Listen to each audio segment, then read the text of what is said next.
ಸಖತ್ ಖಾರ ಬಣ್ಣ ಮತ್ತು ರುಚಿ ಆಚಿ ಚಿಲ್ಲಿ ಪೌಡರ್.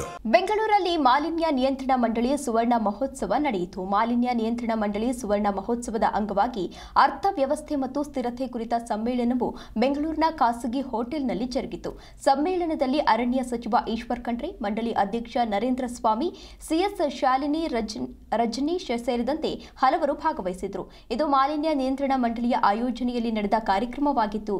ತ್ಯಾಜ್ಯ ಸಂಸ್ಕರಣೆ, ಮಾಲಿನ್ಯ ನಿಯಂತ್ರಣ, ಸುಧಾರಣೆ, ಸುಸ್ಥಿರ ಆರ್ಥಿಕಾಭಿವೃದ್ಧಿ ಕುರಿತು ಚರ್ಚೆ ನಡೆಯಿತು. ವಿವಿಧ ರಾಜ್ಯಗಳ ಪ್ರತಿನಿಧಿಗಳು ಭಾಗಿಯಾಗಿ ಪರಿಸರ ಸಂರಕ್ಷಣೆ ಕುರಿತ ವಿಶೇಷ ಕಾರ್ಯಾಗಾರದಲ್ಲೂ ಪಾಲ್ಗೊಂಡಿದ್ದರು.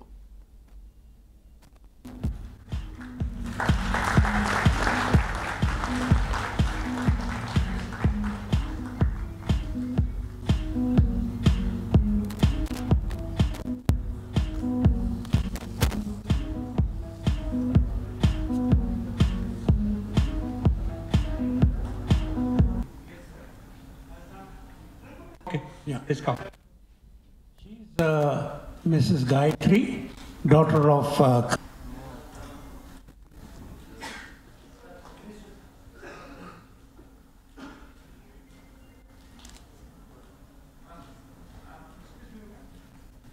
ನಮ್ಮ ಮಾಲಿನ್ಯ ನಿಯಂತ್ರಣ ಮಂಡಳಿಯ ಸುವರ್ಣ ಮಹೋತ್ಸವ ಕಾರ್ಯಕ್ರಮದ ಸಮಾರಂಭದ ಅಂಗವಾಗಿ ನಾಳೆ ಸಮಾರಂಭ ಇದೆ.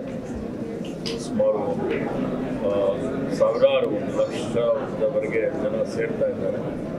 ಈಗ ನಮ್ಮೆಲ್ಲರ ನೆಚ್ಚಿನ ನಾಯಕಿಯಾದಂಥ ಶ್ರೀಮತಿ ಇಂದಿರಾ ಗಾಂಧಿ ಅವರು ಪ್ರಕೃತಿ ಬಗ್ಗೆ, ಪರಿಸರ ಬಗ್ಗೆ ಕಳಕಳಿಯನ್ನು ಇಟ್ಟುಕೊಂಡು ಏನು ವನ್ಯಜೀವಿ ಸಂರಕ್ಷಣೆ ಕಾಯ್ದೆ ತಂದರು, ಅರಣ್ಯ ಸಂರಕ್ಷಣೆ ಕಾಯ್ದೆ ತಂದರು, ಜಲ ಕಾಯ್ದೆ ತಂದರು, ಇವತ್ತು ವಾಯು ಕಾಯ್ದೆ ತಂದರು, ಇವೆಲ್ಲ ಮಾಲಿನ್ಯ ನಿಯಂತ್ರಣ ಮಾಡಲಿಕ್ಕೆ. ಹೀಗಾಗಿ ಇವತ್ತಿಗೂ ಅರಣ್ಯ ಉಳಿದಿದೆ, ಪ್ರಕೃತಿ ಪರಿಸರ ಸಂರಕ್ಷಣೆ ಆಗಿದೆ.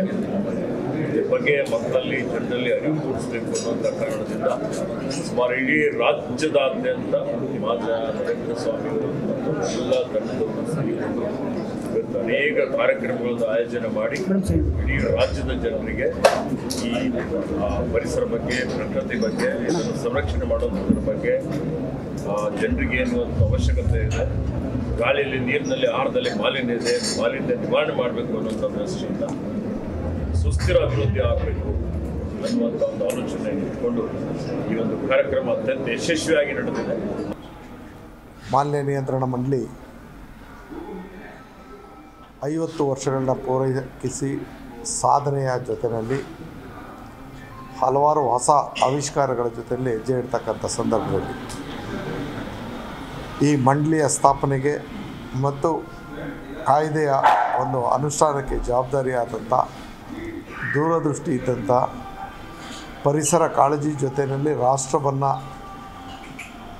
ಒಂದು ಸುಸ್ಥಿರ ಮತ್ತು ಪರಿಸರ ಸ್ನೇಹಿ ರಾಷ್ಟ್ರವನ್ನಾಗಿ ಮಾಡಲಿಕ್ಕೆ ಅಂದೇ ಯೋಚನೆ ಮಾಡಿ ಈ ಎಲ್ಲ ತೀರ್ಮಾನವನ್ನು ಮಾಡಿದಂಥ ಧೀಮಂತ ನಾಯಕಿ, ಮಾಜಿ ಪ್ರಧಾನಮಂತ್ರಿ ದಿವಂಗತ ಇಂದಿರಾ ಗಾಂಧಿಯವರಿಗೆ ಮೊದಲು ನಮ್ಮ ಮಂಡಳಿ ನಮನವನ್ನು ಸಲ್ಲಿಸಿ ಇವತ್ತಿನ ಒಂದು ಸಮ್ಮೇಳನ, ಒಂದು ಚರ್ಚೆ ಏನಾದರೆ ಸಂಪೂರ್ಣವಾಗಿ ಮಂಡಳಿ ನಡೆದು ಬಂದಂಥ ಹಾದಿಯ ಜೊತೆಯಲ್ಲೇ ನಮ್ಮ ಸವಾಲುಗಳು ಮತ್ತು ಭವಿಷ್ಯತ್ತಿನ ಸವಾಲುಗಳು, ಇವುಗಳಲ್ಲಿ ನಾವು ಯಾವ ಪರಿಣಾಮಕಾರಿಯಾದಂಥ ತೀರ್ಮಾನಗಳ ಜೊತೆಯಲ್ಲಿ ಹೆಜ್ಜೆ ಇಡಬೇಕು ಅನ್ನೋದ್ರ ಬಗ್ಗೆ ವಿವಿಧ ಪರಿಸರವಾದಿಗಳ ಜೊತೆಯಲ್ಲಿ, ಕೈಗಾರಿಕೋದ್ಯಮಿಗಳ ಜೊತೆಯಲ್ಲಿ, ವಿವಿಧ ಇಲಾಖೆಗಳ ಮುಖ್ಯಸ್ಥರುಗಳ ಜೊತೆಯಲ್ಲಿ ಸಂವಾದ ಕಾರ್ಯಕ್ರಮ ಅಷ್ಟೇ ಅಲ್ಲದೆ ಅವರ ಅನುಭವದ ಒಂದು ಅನಿಸಿಕೆಯ ಮಾತುಗಳನ್ನು ನಾವಿವತ್ತು ಕ್ರೋಢೀಕರಿಸಿ ಒಂದು ವರದಿಯನ್ನು ತಯಾರು ಮಾಡಿ ರಾಜ್ಯ ಸರ್ಕಾರಕ್ಕೂ ನಾವು ಮನವಿಯನ್ನು ನೀಡ್ತಕ್ಕಂಥ